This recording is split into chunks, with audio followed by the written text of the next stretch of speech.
Bonjour et merci de prendre 5 minutes pour écouter cette petite vidéo sur notre premier chapitre du cours qui est sur la Terre, une planète active. Et le tout premier point que nous allons étudier, ce sont les séismes. Les séismes, donc, ce sont des événements toujours imaginés catastrophiques qui alimentent l'imagerie populaire avec des films plus ou moins catastrophes, ou catastrophiques, ça dépend du point de vue où on se place, et qui nous font toujours peur. Et a-t-on raison d'avoir peur finalement? Qu'est-ce réellement que séisme?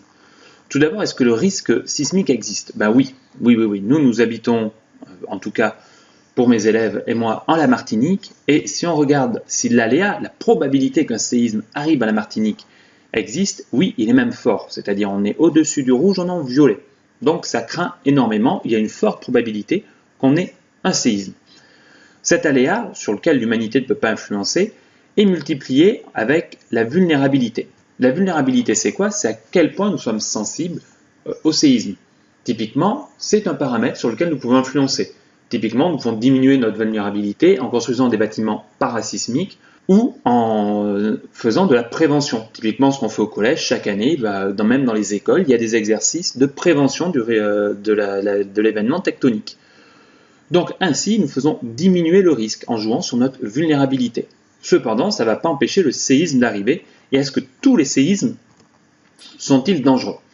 Donc le mieux pour s'en rendre compte, c'est partir sur le site de l'USGS et regarder ce que ce site peut nous apprendre. Bienvenue sur le site de l'USGS où on a déjà travaillé en classe. Donc le premier point qui est surprenant quand on observe cette carte, c'est que 1411 séismes magnitude supérieure de 2,5 dans le mois. Ce qui paraît somme toute assez impressionnant. Le deuxième point, c'est que si on regarde la magnitude de ces séismes, on s'aperçoit que sur les 1411, seulement 8 ont une magnitude supérieure à 6, c'est-à-dire la magnitude d'un séisme dit destructeur. Moralité, il y a énormément de séismes tous les jours sur Terre. C'est la routine, c'est le normal de l'activité terrestre. Cependant, seulement une infime partie de ces séismes représente un danger potentiel pour l'humanité. Sachant que ces séismes de magnitude 6, il faut encore qu'ils soient dans des zones habitées, qui ne soient pas au milieu de l'océan, comme par exemple ce séisme-là, ou qu'ils soient également dans des zones où les constructions ne soient pas parasismiques, où la vulnérabilité soit forte, pour que le risque soit élevé.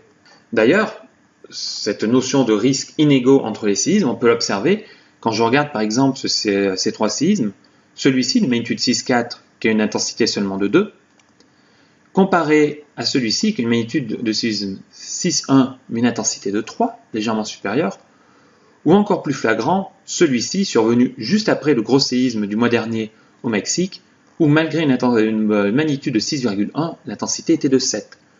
Donc l'intensité, c'est quelque chose qui va être lié à la magnitude du séisme, qui peut varier selon la localisation et la vulnérabilité des populations à cet endroit-là.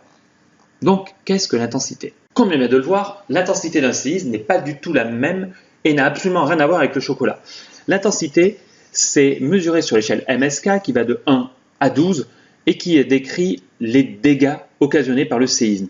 Ce qui explique très bien pourquoi des séismes survenant au milieu de l'océan ont une intensité nulle malgré leur magnitude forte, alors que des séismes survenant sur des terrains fragiles, même avec une faible magnitude, ont une intensité élevée. Seuls les dégâts sont pris en compte, c'est hyper important. C'est votre séisme tue le dernier ours blanc du monde, on s'en moque. S'il n'a pas tué des igloos, tout va bien. Pareil, tant que les bâtiments ne sont pas abîmés, le séisme a une intensité qui est nulle.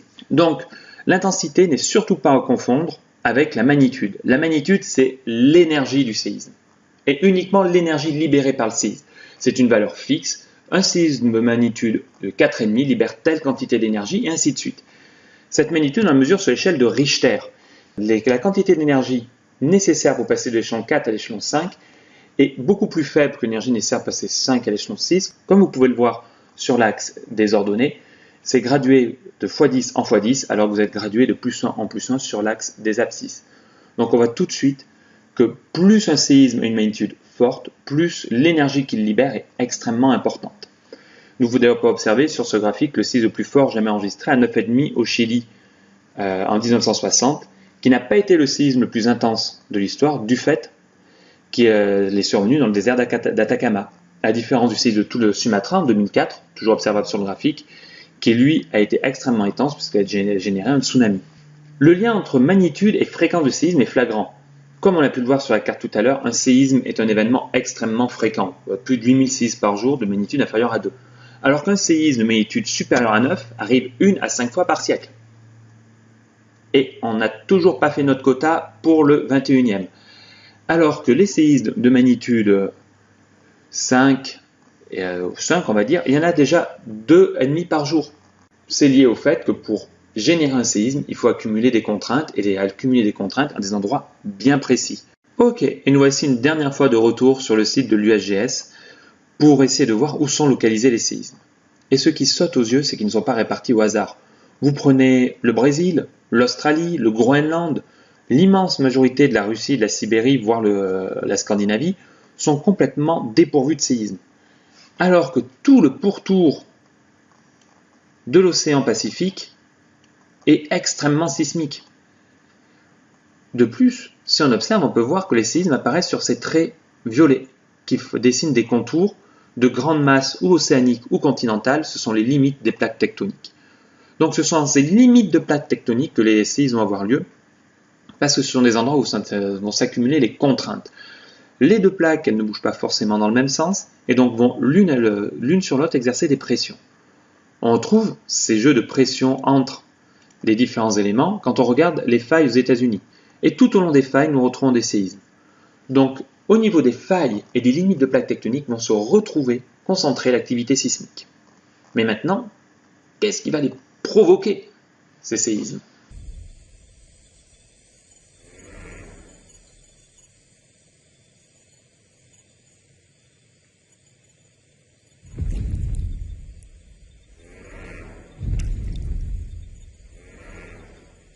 Vous avez entendu? C'est un pas qui fait trembler la terre. Je commence à être vraiment inquiet.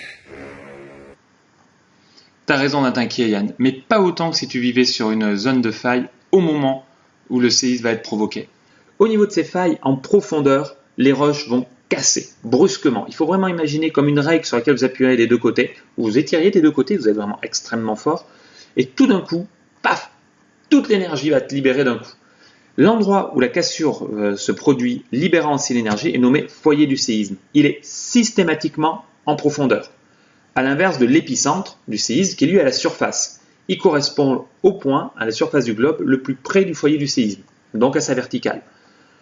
À partir du foyer du séisme vont se propager les ondes sismiques de manière concentrique, comme une cible de tir à l'arc, où tous les cercles partent du même centre. Les ondes sismiques, c'est pareil. Et au fur et à mesure qu'elles s'éloignent, leur effet va s'atténuer. C'est exactement comme quand vous criez ou votre petite sœur crie. Ces ondes vont se propager, plus elles s'éloignent de leur source, plus le volume baisse. Et exactement comme votre petite sœur qui crie, vous l'enfermez dans sa chambre, vous restez dans le salon, vous l'attendez moins. Les ondes sismiques, c'est pareil. Les ondes continuent de se propager, mais elles perdent de l'intensité au fur et à mesure qu'elles s'éloignent du foyer. Voilà, donc j'espère que cette petite vidéo va vous permettre de bien préparer l'évaluation. Je vous remercie de l'avoir écouté et vous dis à très bientôt. Au revoir.